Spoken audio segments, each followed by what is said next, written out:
সম্মানিত দর্শক, আসসালামু আলাইকুম। বাংলাদেশের বন্দর চায় যুক্তরাষ্ট্র। বাংলাদেশের বন্দরের নজর ট্রাম্পের, সুযোগ নাকি নতুন বিপদ।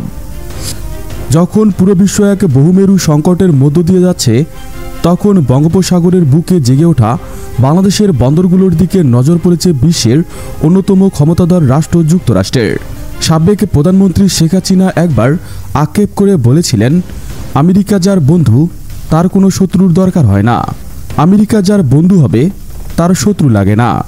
বন্ধুকে সারকার করে ছাড়ে, সেটা ধনী কিংবা দরিদ্র, যে দেশেই হোক। তার এই উক্তিটি যেন আন্তর্জাতিক সম্পর্কের বাস্তবতাকে স্পষ্ট করে তুলছে।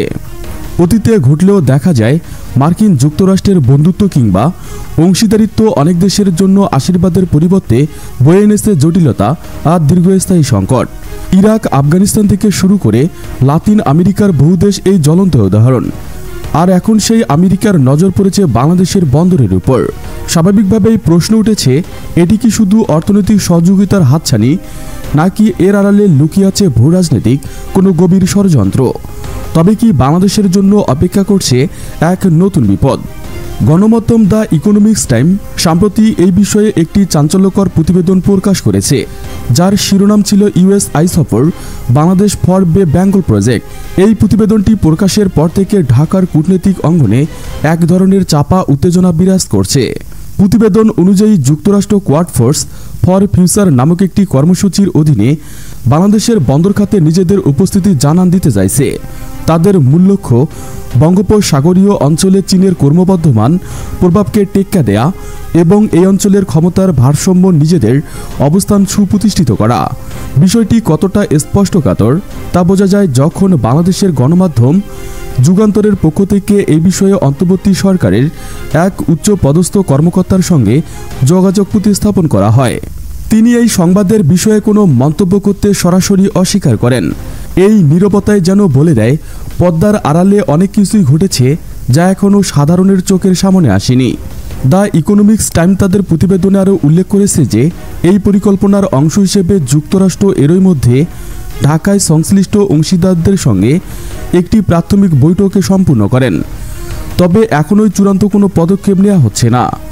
সূত্রের বরাত দিয়ে গণমাধ্যমটি জানায়, কোনো সুনির্দিষ্ট বন্দরে বিনিয়োগ বা অংশীদারিত্বের আগে যুক্তরাষ্ট্র একটি বিস্তারিত সম্ভাব্য যাচাই বা ফিজিবিলিটি স্টাডি করতে চায়। এর মাধ্যমে তারা খতিয়ে দেখবে কোন বন্দরে বিনিয়োগ করলে তাদের ভূরাজনৈতিক এবং অর্থনৈতিক উদ্দেশ্য সবচেয়ে ভালোভাবে হাসিল হবে। এখানে বুঝতে হবে কেন হঠাৎ বঙ্গোপসাগরের দিকে যুক্তরাষ্ট্রের এই বাড়তি আগ্রহ। এর উত্তর পেতে হলে তাকাতে হবে পুরো ইন্দো প্যাসিফিক অঞ্চলের ক্ষমতার রাজনীতির দিকে। একবিংশ শতাব্দীর বিশ্ব বাণিজ্যের অন্যতম প্রধান পানিপথই বঙ্গোপসাগর। বিশ্বের প্রায় 1/4 পণ্যের বাণিজ্য এই রুট দিয়ে হয়ে থাকে। জ্বালানি তেলের একটি বিশাল অংশ এই সাগরপথেই এশিয়া, মধ্যপ্রাচ্য, ইউরোপে যায়। যে দেশ এই পানিপথের ওপর নিয়ন্ত্রণ রাখতে পারবে, সে একাই পুরো অঞ্চলের বাণিজ্যের গতিপথ নিয়ন্ত্রণ করার ক্ষমতা রাখবে। চীন তার উচ্চাকাঙ্ক্ষী বেল্ট অ্যান্ড রোড ইনিবিশন বা বিআরআই প্রকল্পের মাধ্যমে এর মধ্যে বঙ্গোপসাগরীয় অঞ্চলে নিজেদের প্রভাব বিস্তার করেছে। শ্রীলঙ্কার হ্যাম্বলটোটো, পাকিস্তানের গোয়াদর এবং মিয়ানমারের কিয়াকফিড বন্দরে চীনের বিশাল বিনিয়োগ উপস্থিতি রয়েছে। এর মাধ্যমে চীন কার্যত ভারত মহাসাগরে একটি মুক্তার মালার মতো করে নিজেদের উপস্থিতি নিশ্চিত করছে, যা স্ট্রিং অফ পার্লস থিওরি নামে পরিচিত। চীনের এই একচ্ছত্র আধিপত্য নিঃসন্দেহে যুক্তরাষ্ট্রের জন্য একটি বড় মাথা ব্যথার কারণ। ওয়াশিংটন কোনোভাবেই চায় না এই গুরুত্বপূর্ণ সামুদ্রিক অঞ্চলের নিয়ন্ত্রণ পুরোপুরি বেইজিংয়ের হাতে চলে যাক। আর এখানেই বাংলাদেশের গুরুত্ব বেড়ে যায় বহুগুণে। ভৌগোলিকভাবে বাংলাদেশ বঙ্গোপসাগরের ঠিক কেন্দ্রে অবস্থিত। এখান থেকে পুরো বে অব বেঙ্গল অঞ্চলের নজরদারি করা অত্যন্ত সহজ। তাই যুক্তরাষ্ট্র যদি বাংলাদেশের কোনো বন্দরে নিজেদের উপস্থিতি নিশ্চিত করতে পারে, তবে তারা এক ঢিলে দুই পাখি মারতে পারবে। একদিকে যেমন চীনের নৌ চলাচলের উপর নজর রাখা সম্ভব হবে, তেমনই অন্যদিকে কোয়াড জোট অর্থাৎ আমেরিকা, জাপান, অস্ট্রেলিয়া এবং ভারতের ইন্দো প্যাসিফিক নীতি বাস্তবায়নের জন্য একটি শক্তিশালী ঘাঁটি তৈরি হবে। বিষয়টি আরও জটিল হয়ে ওঠে যখন এই অঞ্চলের অন্যান্য বড় শক্তিধর ভূমিকা বিবেচনা করা হয়। লক্ষণীয় বিষয় হল, কোয়াড পার্টস উদ্যোগের অধীনে এই পদক্ষেপ নেওয়া হলেও বাংলাদেশে মার্কিন এই পরিকল্পনার এখন পর্যন্ত ভারতের সরাসরি কোনো ভূমিকা নেই, যদিও ভারত কোয়াডের অন্যতম সদস্য। ভারত নিজেই দীর্ঘদিন ধরে বাংলাদেশে একটি বন্দর নির্মাণের জন্য পাবলিক প্রাইভেট পার্টনারশিপ বা পিপিপি মডেল নিয়ে কাজ করার কথা ভাবছে। তৎকালীন শেখ হাসিনা সরকারের অধীনে ভারত 2024 সালে বাংলাদেশের মংলা বন্দরের একটি টার্মিনাল পরিচালনার দায়িত্ব পেয়েছে।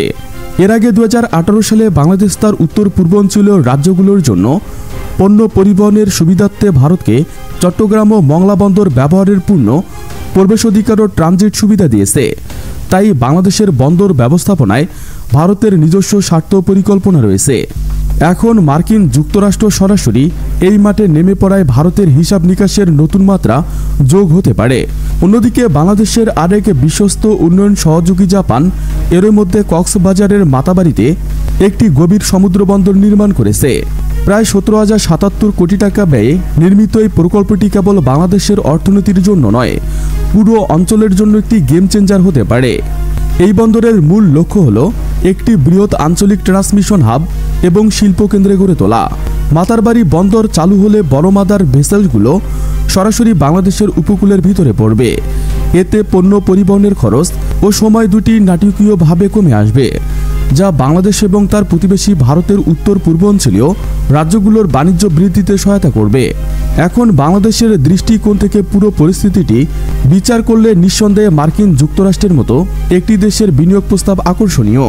এর ফলে দেশের বন্দর অবকাঠামোর উন্নয়ন হবে, নতুন কর্মসংস্থান সৃষ্টি হবে এবং বিশ্ব বাণিজ্যে বাংলাদেশের গুরুত্ব আরও বাড়বে। কিন্তু মুদ্রার অপরপিঠও রয়েছে। বাংলাদেশের পররাষ্ট্র নীতির মূল ভিত্তি হল সকলের সাথে বন্ধুত্ব, কারো সাথে শত্রুতা নয়। বাংলাদেশে যুগ যুগ ধরে এই নিরপেক্ষ নীতি অনুসরণ করে সফলভাবে নিজের উন্নয়ন যাত্রা অব্যাহত রেখেছে। কিন্তু আমেরিকার মতো একটি পক্ষ যখন বন্দর ব্যবস্থাপনায় সরাসরি যুক্ত হতে চাইবে, তখন এই নিরপেক্ষতার বজায় রাখাটা একটি কঠিন চ্যালেঞ্জ হয়ে দাঁড়াবে।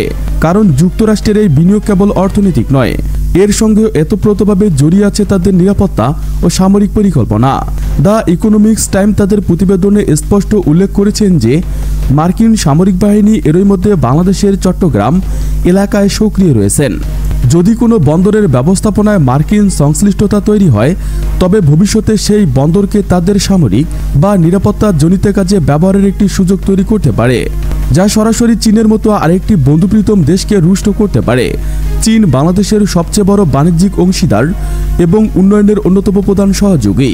পদ্মা সেতু থেকে শুরু করে কর্ণফুলী টানেল পর্যন্ত বহু মেগা প্রকল্পে চীনের অবদান অনস্বীকার্য। সুতরাং বাংলাদেশকে অত্যন্ত সতর্কভাবে পা ফেলতে হবে। অন্যদিকে যেমন উন্নয়নের সুযোগ হাতছাড়া করা যাবে না, তেমনি অন্যদিকে দুই পরাশক্তি রেষারেষির মধ্যে পড়ে নিজেদের সার্বভৌমত্বে কোনোভাবে প্রশ্নের মুখে ফেলা যাবে না।